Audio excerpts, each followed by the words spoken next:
వ్యక్తులను అందరు కష్టపడి పనిచేయని గ్రామాలలో ప్రయత్నం చేయండి. పబ్లిక్ ఇష్యూస్ ఉంటే నా దృష్టికి తీసుకొని ప్రజా సమస్యలు ఉంటే ఈ పని అయితే బాగుంటుంది. అందరు కలిసి ఈ విధంగా అభివృద్ధి చేయడానికి కొరకు సహకరించాలని చెప్పి కోరుతా ఉన్నాను.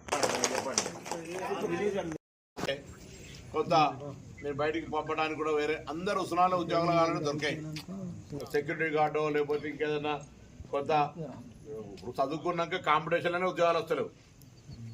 10,000 రూపాయలు 20,000 రూపాయలు జీతాలు ఎక్కడైనా దొరకగలిగి చేస్తామనుకుంటూ ఉంటే అటువంటి ఏమైనా ఉన్నా కూడా నేను తప్పకుండా నా ప్రయత్నం చేస్తున్నా. చాలా మందికి వచ్చిన వాళ్ళు సపోర్ట్ చేయరు, రాని వాళ్ళు రాలే అంటారు. ఇదొక ప్రాబ్లం ఉన్నది. కాబట్టి కొద్దిగా నా వీలైనంత వరకు నేను దాని కూడా ప్రత్యేక శ్రద్ధ పెడుతున్నాను. ఎందుకంటే ఎంప్లాయ్మెంట్ ఇప్పించాలని నేను స్టూడెంట్ లీడర్, నాకు బాగా తెలుసు.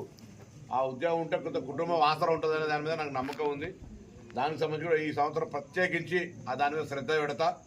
కొంతమందికి ఉద్యోగ అవకాశాలు, కొంత చదువుకొని బాగా నర్సు గిర్సు చేసి కొంత డ్రైవింగ్ గివింగ్ లేకపోతే ఇంకొన్ని పనులు చేస్తే బయట దేశాల్లోకి పోతే కూడా అంటే గవర్నమెంట్ తరఫున దుబాయ్ పైరవికారుల లెక్క కాదు, ప్రభుత్వమే ట్రైనింగ్ ఇచ్చి ప్రభుత్వమే ఆ భాష నేర్పి పంపుతుంది.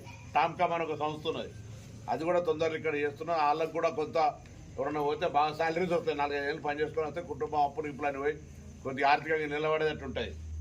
అటువంటివి కానీ కొంచెం ఇండస్ట్రీస్ తేవాలనుకుంటున్నాం.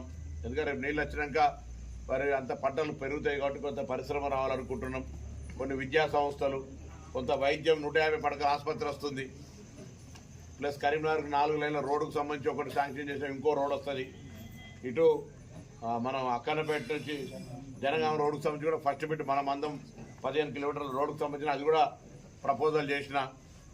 ఎల్లమ్మ చెరువు డెవలప్మెంట్ అవుతుంది, మహాసముద్రం గండికి సంబంధించి అయితే, సర్వాయి పాపానికి సంబంధించి అయితే, ఇట్లా అన్ని రకాల ఏదో ఒక పని మీద నేను ఎప్పుడు కూడా నా ఆఫీసు నేను ఎంబడి పడుతున్నాం. కొంత ఎవరైనా వ్యక్తిగత పనులు అంటే సొంత పనులు ఏమైనా కాకపోతే కొద్దిగా దయచేసి క్షమించండి. ఎందుకంటే కొన్ని కావు, నేను కూడా దేవుడిని కాదు. హుస్నాబాద్ కొద్దిగా గౌరవం పెంచేదాన్ని చేస్తా అని చెప్పిన. మీరు ఏడికన్నా పోతే మాది హుస్నాబాద్ అంటే వాళ్ళు కొద్దిగా ఎదురుగా ఉన్నాడు కొంచెం చెంకాయించి పని చేయకపోతే మళ్ళీ మంత్రి చెప్తారా అనే భయంలో మాత్రం ఉండి కొంత మర్యాద మాత్రం పెరిగింది అనుకుంటారు. ఎవరైనా అట్లా పెరగలేదంటే పార్టీ కోరుకుంటా ప్రజలకు సంబంధించిన సమస్యలు కానీ అసెంబ్లీ కానీ బయట కానీ ఇక్కడ కానీ అచ్చా మళ్ళీ ఇవన్నీ బయట హైదరాబాద్లో చేస్తుంటారు కదా. నియోజకవర్గం లేదంటే నియోజకవర్గం వస్తున్నాను. 3 రోజుల కింద వచ్చిపోతుంది.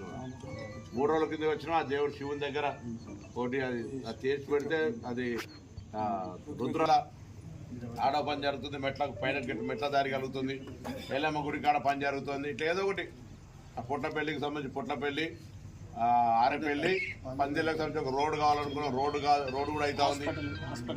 హాస్పిటల్కి సంబంధించి ఇట్లా అన్ని ఏదో ఒకటి కొత్త గొప్ప స్టేడియం డెవలప్మెంట్ చేస్తున్నాం, స్పోర్ట్స్ వాళ్ళకు ఇట్లా అన్ని రకాల అన్నిటి రకంగా హెల్త్కి సంబంధించి మెడికల్ క్యాంప్ కూడా పెడతా. అంతవరకు ఇంకేమైనా కొద్ది ఇంకా పెద్ద మనుషులు వాళ్ళని ఇళ్ళలో ట్రీట్మెంట్ చేయించుకుంటే ముందే చెప్పి రాపిస్తే వాళ్ళకి హైదరాబాద్లో నియమించిన మోకాళ్ళ ఆపరేషన్ లేకపోతే ఇంకేదైనా అటువంటి ఏమైనా ఉంటే ముందు నాకు చెప్తే నేను మనుషుల్ని పెట్టి వాళ్ళందరూ ట్రీట్మెంట్ చేయించి దాని కొంత మంచిగా మర్యాద. అంతే హుస్నాబాద్ అంటే మీ అందరు ఆశీర్వచనతో ఎమ్మెల్యే అయినా మంత్రి అయినా మీ అందరినీ ఎక్కడైనా చిన్న అందరూ పొరపడితే తప్పు పట్టకూరి మర్చిపోయి మళ్ళా దాని సైకిల్ నడిపించాలని చేయరు. ఎక్కడొక్కడ పొరపాటు అవుతుంది కదా. ఇవాళ మంది కాకపోతే మంచి అంతా కూర్చొని మనం మంచిగా ఆరామ్సే మంచి అందరిని కలిసి మాట్లాడుకుంటూ ఉంటాం. మంది ఎక్కువైనప్పుడు తప్పదు కదా, మరి తొందర అందరిని మనిషి మాట్లాడి పంపాలి కాబట్టి రూమ్లో కూర్చొని మాట్లాడి పంపుతుంది. ఇంకేమైనా ఉంటే కూడా చెప్పు. రేపు అన్ని 5 మండలాలు 5 రేపు 5 అక్కన పెట్టి ఆరం టైట్ అవుతుంది, రాత్రి చీకటి అవుతుంది. అందుకని రేపు 5 పెట్టినా ఎల్లుండి పొద్దు ఇక్కడ 2 గంటలు